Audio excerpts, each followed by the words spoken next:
एक इंटरव्यू। युग दर्शन, जी हाँ, युग दर्शन आपने नाम सुना होगा। युग दर्शन एक योगिन साहित्य प्रवाह का एक ऐसा चैनल है जिसके माध्यम से हम विभिन्न क्षेत्रों में जो ख्याति प्राप्त व्यक्तित्व हैं हम उनका एक एक करके हम इंटरव्यू लेंगे। आज हम इसी कड़ी में युग दर्शन, सर्वप्रथम हम युग दर्शन क्या है इसके बारे में हम युग दर्शन के संयोजक, युग दर्शन को स्थापित करने वाले योगेश जी दादीज से आज हम मिलेंगे और हम जानेंगे कि युग दर्शन क्या है, किसके लिए है और युग दर्शन से आगे हम किन किन के बारे में जानने वाले हैं। तो आइए हम आज मिलते हैं। युग दर्शन के संयोजक योगेश जी दादीज हमारे बीच में हैं और आज हम इनसे युग दर्शन के बारे में जानकारी प्राप्त करते हैं। धन्यवाद भाई साहब। तो भाई साहब, मेरा पहला प्रश्न है युग दर्शन कि ये युग दर्शन क्या है और कहाँ से इसकी उत्पत्ति हुई? देखिए, मूल बात तो ये है कि युगीन साहित्य प्रवाह नाम से एक साहित्यिक संगठन है और उसमें जमीन से जुड़े हुए जो साहित्यकार हैं, युवा साहित्य। युगीन का मतलब होता है कि अभी जो समय चल रहा है, अभी तात्कालिक समय में जो भी युवा रचनाकार हैं उनको समग्र रूप से समाहित करने में जो शब्द उसको समाहित करता है वो युगीन है। जैसे हम बात करते हैं कि मध्य युगीन, आदि युगीन, मध्य युगीन, तो युगीन शब्द किसी एक विशेष समयावधि को इंगित करता है। तो इसलिए युग दर्शन का मतलब यही है कि अभी जो समय चल रहा है और इस समय में जो विभूतियाँ हैं इस क्षेत्र की, उनका दर्शन करना और उनके दर्शन को लोगों तक पहुंचाना, यही इसका मुख्य उद्देश्य है। इसलिए इसका नाम युग दर्शन रखा गया। तो भाई साहब, आप इससे पहले भी युगीन साहित्य प्रवाह चला रहे थे, तो जो ये एक व्हाट्सएप ग्रुप था, इस व्हाट्सएप ग्रुप से यूट्यूब का सफर कैसे आपके दिमाग में ये परिकल्पना आई? अच्छा प्रश्न है। देखिए, आजकल सोशल मीडिया की अपनी भूमिका है, उससे सब स्वीकार करते हैं। लॉकडाउन के कारण सोशल मीडिया में एक विशेष प्रकार का उछाल है। घरों में रहते थे लोग तो अधिक उसको उपयोग करने लगे। इंटरव्यूज और उसके माध्यम से लोगों से हम बातचीत करते हैं तो उनके व्यक्तित्व के विभिन्न छिपे हुए पहलुओं को हम जान सकते हैं। युगीन साहित्य प्रवाह के जो व्हाट्सएप ग्रुप था जो है, उसके माध्यम से हम युवाओं को प्रोत्साहित करने का कार्य कर रहे थे। उसमें कुछ वरिष्ठ साहित्यकार भी हैं और कई नए रचनाकार भी हैं, तो उसके माध्यम से हम उनको प्रोत्साहित करने का कार्य कर रहे थे। लेकिन एक विचार आया कि इसका दायरा बढ़ाया जाना चाहिए। साहित्य ही नहीं, विभिन्न क्षेत्रों में लोग कार्य कर रहे हैं और कार्य करते हुए भी उनका काम लोगों तक पहुंच नहीं पा रहा है। तो इसके लिए हमें एक ऐसे प्लेटफॉर्म की ज़रूरत थी जिससे हम अधिसंख्य लोगों तक उनकी आवाज़ को, उनके काम को पहुंचा सकें। और टेक्नोलॉजी का ज़माना है और आजकल बड़े बड़े साहित्यकार, बड़े बड़े लोग भी अपना यूट्यूब चैनल चला रहे हैं और इसके माध्यम से अधिसंख्य लोगों तक हम अपनी पहुंच बना सकते हैं। इसलिए एक यूट्यूब चैनल बनाने का निर्णय किया गया और युग दर्शन की शुरुआत इस तरह से हुई कि जो युगीन साहित्य प्रवाह है वो उसका अपना कार्य है, उसका अपना कार्यक्षेत्र है। युग दर्शन का कार्यक्षेत्र उससे कई अधिक व्यापक रहेगा। तो भाई साहब, अगला प्रश्न है, युग दर्शन में हम किन किन के दर्शन, किन किन क्षेत्रों में हम व्यक्तित्व के हम दर्शन कर पाएंगे? देखिए, व्यक्ति किसी से भी सीख सकता है। सामान्य से सामान्य व्यक्ति से भी सीख सकता है और जो विशिष्ट व्यक्ति है उससे भी सीख सकता है। तो जरूरी नहीं है कि हम किसी फिल्म अभिनेता का इंटरव्यू लें या किसी राजनेता का इंटरव्यू लें या किसी उद्योगपति का इंटरव्यू लें। हम अपने दैनिक जीवन में सफल किसी भी व्यक्ति का साक्षात्कार ले सकते हैं, उनसे सीख सकते हैं। किसी से भी सीखा जा सकता है। सड़क पर पड़ा हुआ एक पत्थर भी हमें बहुत कुछ सिखा सकता है। तो हमारा उद्देश्य यही है कि विविध क्षेत्रों में, विशेष रूप से कला, संस्कृति और कला में भी कला के विविध अंग है, जैसे चित्रकला हो सकता है, संगीत हो सकता है, साहित्य हो सकता है। अपने यहाँ पे भीलवाड़ा में भी बहुत सारे ऐसे विभिन्न कला के विभिन्न क्षेत्रों में लोग काम कर रहे हैं, और ऐसे ऐसे भी व्यक्तित्व हैं जो कला के विभिन्न क्षेत्रों में भी कार्य कर रहे हैं। जैसे वो पेंटिंग भी करते हैं, साहित्य सर्जन भी करते हैं, कविताएं भी रचते हैं, गद्य भी लिखते हैं, संगीत में भी उनकी रुचि है। तो ऐसे लोगों की पहुंच सब तक हो। ऐसे भी हैं, जैसे मैं बात करूं कि भीलवाड़ा मार्केट नाम से एक फेसबुक पेज चलता है, उस पर 1,10,000 से अधिक उसके फॉलोअर्स हैं। तो इतने लोगों को एक साथ जोड़ने का काम छोटा मोटा तो नहीं हो सकता, उन्होंने कुछ विशेष किया है।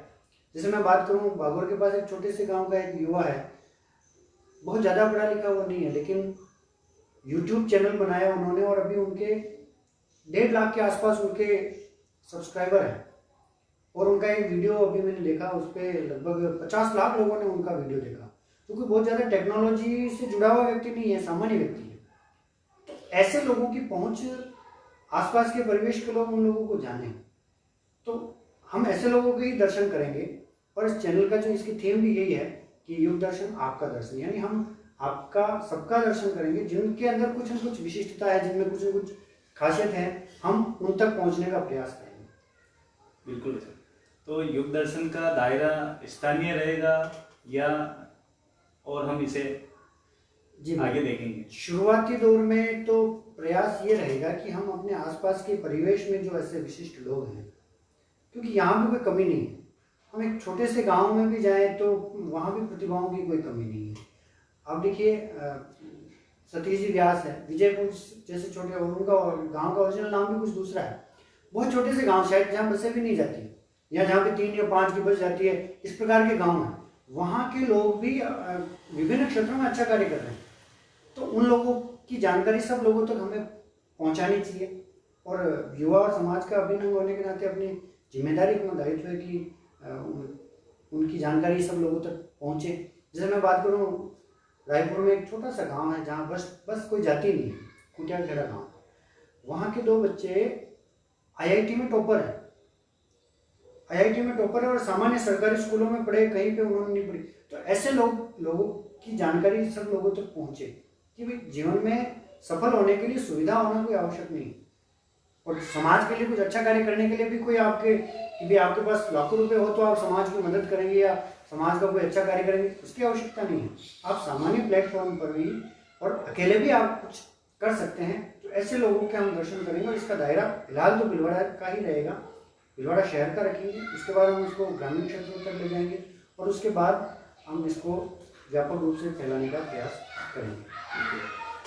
तो युग दर्शन में आपके साथ और कौन कौन इसमें सहयोग कर रहे हैं? बिल्कुल, युगीन साहित्य प्रवाह नाम का जो व्हाट्सएप ग्रुप है वो पूरा इसमें साथ दे रहा है, और मैं तो इसका केवल एक पात्र हूँ, और रंगमंच के पीछे का पात्र हूँ। इसमें सतीश जी का मार्गदर्शन मिल रहा है, सूर्य प्रकाश जी पारिक जो असिस्टेंट प्रोफेसर, उनका मिल रहा है, आपका मिल रहा है, रोहित जी विष्णु का मिल रहा है, मेरे विद्यार्थी है आशुतोष माटोलिया, वो उसने भी कहा है कि टेक्नोलॉजी से जुड़ी हुई वो जानकारी वो भी देगा, सहयोग करेगा। और युगीन साहित्य प्रवाह के तो खैर सभी सदस्यों का इसमें सहयोग मिल रहा है।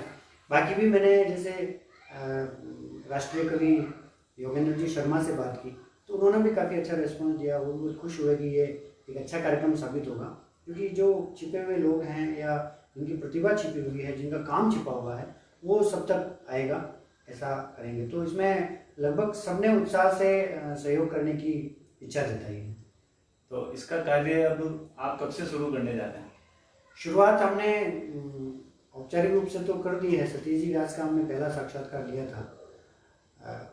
तकनीकी का ज्ञान हम ले रहे हैं, अभी शुरुआत की है, स्टैंड भी हमने खरीदा है, माइक भी हमने खरीदा है।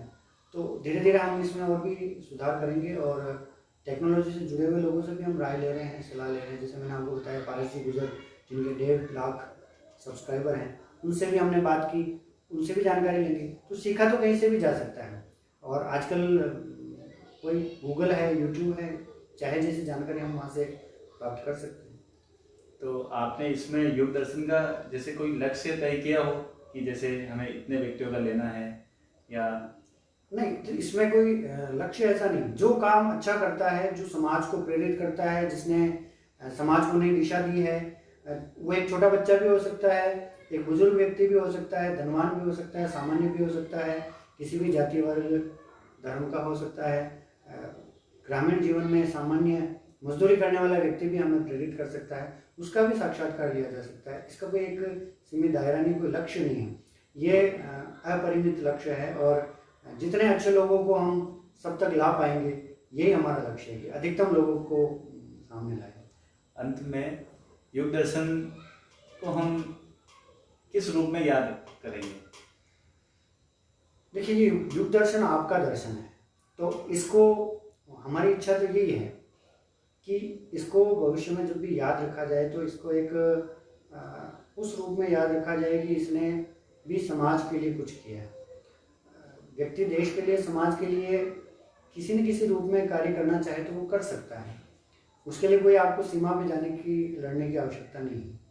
तो युग दर्शन में भी अगर हम ऐसे लोगों को बाहर लाने में, समाज के सामने लाने में सफल रहे, और चूंकि ये क्या सकारात्मक कार्य है, हम कोई खोजी पत्रकारिता नहीं कर रहे हैं कि समाज की कमियों को, समाज की बुराइयों को हम बाहर नहीं ला रहे हैं, हम समाज की अच्छाइयों को बाहर ला रहे हैं।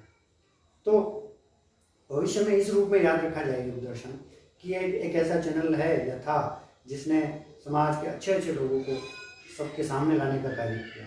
और बुराइयाँ लाने के लिए तो मीडिया है, पूरा पत्रकार समूह है, वो समाज की जो कमियां हैं उनको बाहर ला ही रहे हैं।